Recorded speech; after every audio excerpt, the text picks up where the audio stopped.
Ya, ya, ya.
Nah, perjalanan jauh itu ke Bekasi ya, atau amunisi.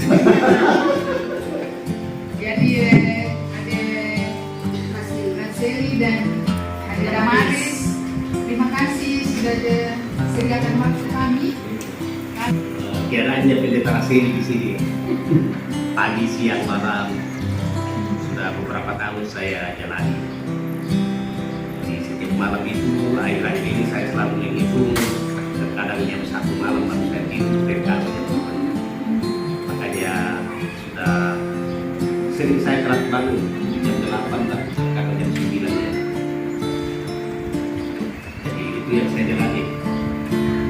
Saya katakan sudah datang sini, terima kasih. Ada kemudian ada harapan ke depan saya dalam kerjasama. Terima kasih untuk atau membenahi tempat ini juga sekian banyak mahasiswa yang datang, terkadang beberapa minggu lalu itu IAKN datang dalam jumlah 42 ya di sini ya. 42 ya, saya bilang mereka apa yang mereka butuhkan terkait dengan tanggung jawab saya. Seperti itulah di sini. Tanaman itu selalu dinamis ya, dinamis. Terkadang kita jumpa di sini tanaman yang menggembirakan, sayur-sayur dan sebagainya. Jadi sudah beberapa kali orang datang di sini selalu dengan jumpa dengan tanaman yang tidak menggembirakan, dia ada yang mati dan sebagainya. Kemarin baru diberi buku lagi.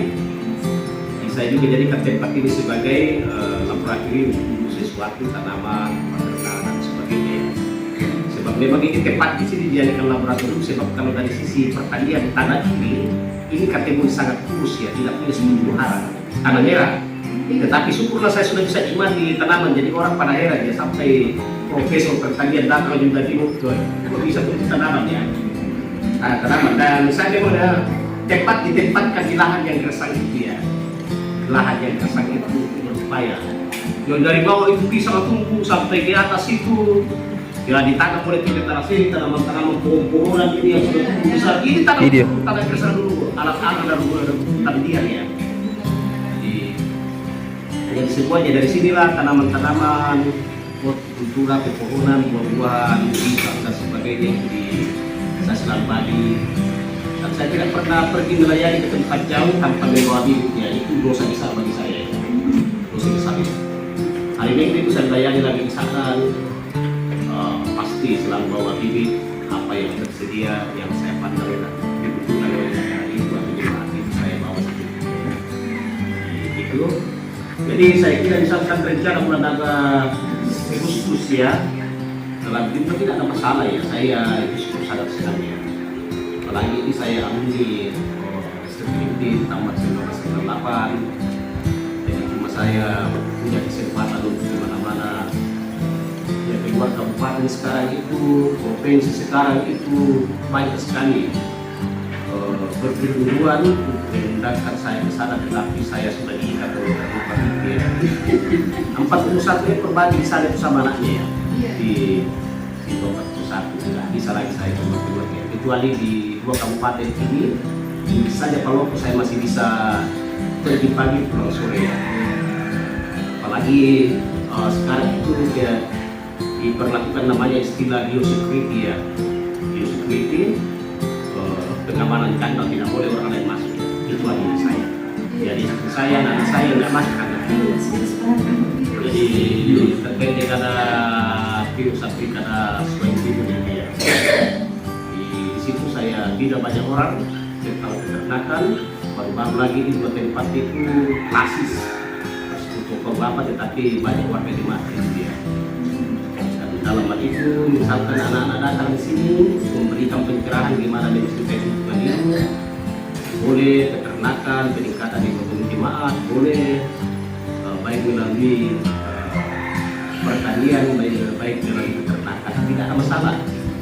Ya, kalau saya dulu juga ada orang-orang pertanian di 2 kabupaten ini, orang-orang pertanian, orang peternakan, mereka itu di situ. Sebab saya tahu, terkadang saya minta buktinya dengan bahasa, ya tidak ada beban bagi PDT rasanya untuk bina orang tentang lingkungan hidup, pertanian, peternakan, karena ada contohnya ya. Saya tahu mereka itu kaya dengan teori ya. Bisa berteori tentang peternakan babi, tetapi pelihara satu babi saja tidak ada ya. Jadi saya tidak mau terjadi hal itu. Jadi syukurlah di banyak tempat pada akhirnya saya ketemu dengan dokter hewan di masa lalu, jadi saya katakan ada yang bagus teorimu, tetapi harus prakteknya. Teorimu harus didukung dengan fakta lapangan ya, tidak mesti di atas meja saja ya. Jadi, lain spiritualitas di negara sini itu spiritualitas bukan bacaan kitab saja, tetapi sentuh tanah, sentuh bumi, karena ya itu spiritualitas dia. Itulah pemahaman saya, nggak bisa silakan dibantah banyak orang, tetapi konsep saya tidak akan pernah berubah ya. Betul ya, jadi ini memang pas ya, sudah sekian tahun baru kita ingin datang berkunjung orang hebat ini ya, pada alumni kita. Secara teknis ini ada pendeta Hen, ketua P3GM yang nanti jelaskan konsep kerjasama ini ya, silakan. Umur mungkin dari kita masuk SMP tahun 2000. Jadi tradisi kita sangat jauh. Sangat jauh. Jadi tradisi kita mau lahir tahun berapa, kalau masuk terlambat di SD ya. Ada ya. Saya sadar itu nggak tahu. Saya sadar itu. Itu kesan tinggi ya. Dan saya ikuti progres dan perjalanan kakak sampai pada 4 tahun, walaupun melalui Facebook, melalui media dan seterusnya. Dan kemarin dalam konsep untuk pengabdian kepada gereja dan masyarakat, ide kami dari P3GM bersama panitia adalah kenapa kita tidak bicara ekologi dan teologi. Kebetulan evaluasi monitor ada, nah ada tolong-tolongan di sana. Oh iya. Iya. Dan kami sekarang konsepnya begini. Nanti satu hari kita di sini sama teman saya yang mahasiswa evaluasi. Kemudian hari berikutnya mungkin kita sore atau apa kita sore di sini kakak kasih materi terkait ekologi itu kaitan dengan teologi, dan kemudian besoknya itu kita tanam pohon. Dan tanam pohon itu kami mau kakak yang tentukan lokasi. Kami 80-an orang, termasuk mungkin beberapa dosen, sekitar 100 kurang lebih. 100 lebih. Kami itu kerangka acuan yang kami bikin belum lengkap, karena kami mau dapatkan informasi kita akan bertanam di mana, lokasinya di mana itu informasinya dari kakak, tapi kakak akan kami minta bawakan materi terkait dengan ekologi dan teologi, hal-hal yang praktis yang sudah kakak kerjakan, dan spiritualitas ekologi yang kakak yakini luar biasa. Ada satu pastor di Timur itu kakak, dia mirip-mirip seperti kakak, dan dia menulis spiritualitas yang menanam itu yang luar biasa. Pastor ya? Pastor Yohanes, ya. Pastor, dia bilang begini, ketika orang tanam lubang dan menanam, dia sementara mencintai alamnya, dan ketika memasukkan pohon ke dalam tanah, dia sementara merendahkan diri untuk kemudian dimuliakan oleh Tuhan melalui pertumbuhan pohon. Itu yang kemudian saya tulis di artikel, dan itu sempat diseminarkan di Tentena waktu di Asosiasi Teolog Indonesia, menanam pohon sebagai akta iman, dan itu yang kemudian ini akan sangat menolong terutama adik-adik kita yang baru pulang dari praktek. Mereka diingatkan bahwa menjadi pendeta itu harus turun dari mimbar, tidak hanya di atas mimbar terus. Itu poin konsep kami kakak. Tinggal nanti kami dapat informasi kita akan tanam di mana, kita tanam apa, itu kami percaya dari sini yang akan memfasilitasi semua. Oke, dan yang paling penting untuk sharing di adik-adik mahasiswa termasuk kami dosen-dosen adalah perjalanan awal sampai dapat alfa tahu itu. Itu tadi gitu ya. Penting sekali ya. Itu penting supaya kan motivasi yang luar biasa ya. Itu yang penting juga. Oke, jadi saya tambahkan dia, jadi terima kasih. Saya berpikir kemungkinan saya ada tempat khusus di survei itu ya. Ya, saya paling dewa tempatnya di survei. Halo dah, gimana? Biar gede. Jadi seperti itu. Jadi persoalan tentang ekologi, saya kira ya bukan berarti saya membanggakan diri ya. Saya kira banyak orang di mana-mana sampai orang-orang tidak sedikit seperti saya saja itu ya, saya bisa bina. Bina dalam artian menggerakkan konsep mereka bahwa tidak masuk dalam sejak sekularis, tetapi sungguh-sungguh penghayatan spiritualitas di sana itu ada gitu. Saya pernah tampil di Makassar, kemarin ya, diwakili oleh kedinasan dari berbagai kabupaten provinsi se-Indonesia bagian timur ya. Jadi semua yang datang itu orang-orang lingkungan ini. Saya berikan ceramah terkait dengan penyelarasan antara teori dan dunia praktisi. Mereka heran, tapi kita pernah belajar tentang lingkungan hidup. Saya belajar secara otodidak dan kecil ya sampai sekarang ya. Tapi saya bisa jelaskan gimana sampai karakter pohon dengan bahasa Latinnya gimana kalau saya jelaskan nggak pernah bilang gini aja ya. Jadi saya kira itu nggak masalah. Persoalan lokasi nanti ada pendeta mikir mau ke Taman itu ya tentu jumpa dengan siapa di sana, bisa bicara dengan pendeta Alfred, bisa bicara dengan pendeta Christian. Iya. Di sana kita bisa menanam ya. Ada beberapa titik rawan itu. Dan minta semacam legal standing persuratan bahwa kita akan tanam sama-sama di sana. Tidak boleh terlalu jauh percontohannya ya. Akhirnya sudah gerakan. Persoalan sedikit banyaknya kita tanam itu kada keutamaan bagi saya ya. Kita tanam satu itu luar biasa ketika kita rawat dan tumbuh menjadi yang besar ya manfaatnya sudah biasa. Persoalan tadi ada ke depannya masih datang ya kita bisa, saya bersedia aja bawakan materi yang benar tidak ada halangan, kita siapkan apa di sini apa di Taman itu mungkin di Taman itu ya. Kita rencana ingat di Taman itu ya. Habis ini kita akan cek lokasi di sana. Tapi kami mau ada punya materi itu mungkin di sini bisa ada. Oh, materi apa masalah? Tidak masalah, nanti kita siap kita sebab fasilitas kita terbatas mungkin melantai ya. Melantai saja. Iya. Supaya adik-adik itu kan bisa langsung lihat lingkungan. Iya bisa. Itu saya lebih senang. Iya.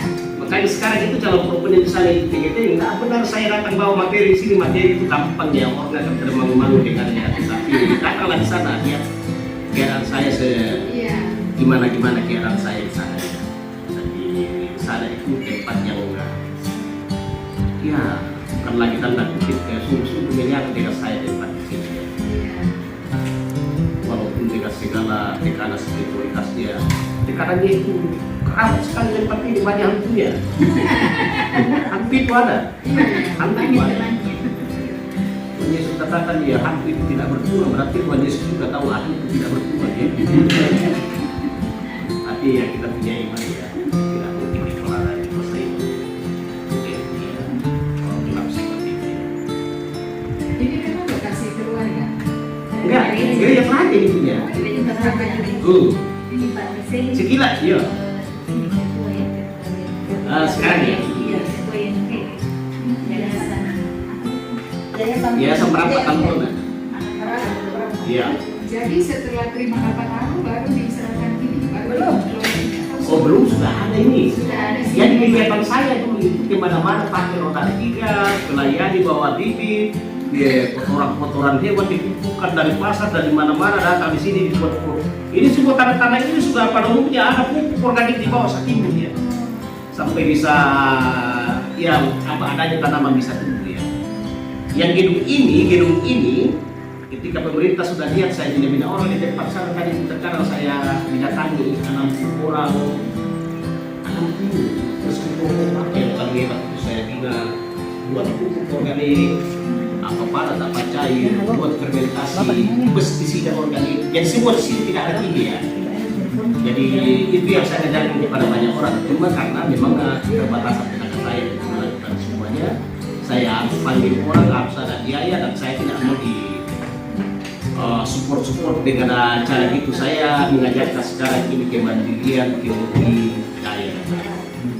Itu yang saya ajarkan kepada banyak orang. Dengan rasa hormat, pemerintah kasih saya dana 40 juta dan dengan mendapatkan kalpataruh saya banding kepada negara. Saya katakan masih ada orang kasih tanah saya, ada orang kasih tanah saya yang 1 hektar ya sudah diserahkan yang namanya Pak Sugeng buat BPPID dari Jakarta Jawa Timur. Sudah dari Pak Saskoda memberikan tanah kepada penetra sendiri 1 hektar ya. Diberikan secara pribadi, tapi saya nggak tenang ya. Saya katakan jangan serahkan pribadi kepada saya, tapi serahkan kepada yayasan akhirnya di gereja Toraja. Mereka sepakat dan iya sudah diakta notariskan ya. Saya tahu nanti itu menjadi beban psikologi bagi para pendidik lingkungan hidup yang sudah melalui jenjang akademisi 101, 2, 3 bahkan dia profesor ditumpangkan oleh generasi. Artinya kita tidak bawa dalam kesombongan ya, kita menjadi kebanggaan dan kebanggaan kita bersama tentang dia kampus STMT di mana saya keluar sekolah-sekolah, masyarakat gereja di bawah payung PGI dan yang lainnya tetap menjadi kebanggaan. Jadi saya sadar benar bahwa saya tidak hidup dan mencintai juga dalam dunia praktisi sebagai seorang diri, tetapi banyak sekali orang-orang yang bersahabat dengan demokrasi ini dan juga hadir di mana-mana mencintai. Jadi kalau saya membina bahwa sekian banyak kabupaten di provinsi itu wajar, saya maka itu. Dan kalau kita jujur, orang Toraja itu yang non profesional yang diberikan penghargaan oleh negara baru 2 ya, non profesional ya. Kalau itu pahlawan nasional, generasi di pahlawan juga. Tapi kalau di lingkungan hidup orang masih hidup sudah dikatakan pahlawan ya. Yang lainnya harus mati di tempat dikatakan pahlawan. Ya, konsep memang lingkungan hidup begitu ya. Dan pahlawan lingkungan hidup itu rumusan baku ya. Rumusan bakunya itu orang abnormal. Jadi yang abnormal itu kegiatannya tidak normal. Bukan orang yang tidak normal karena kehidupan tidak, kegiatannya tidak normal. 12 tahun saya bekerja, tapi tidak pernah saya berpikir yang mau dapatkan kalpataruh atau kegiatan saya tidak diawali dengan pendidikannya.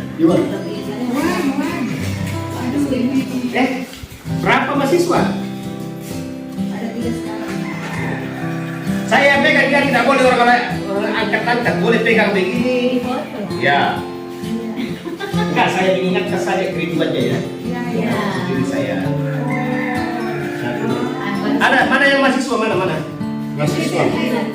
Ya, kau baca kau di sisi yang empatnya itu sama ya.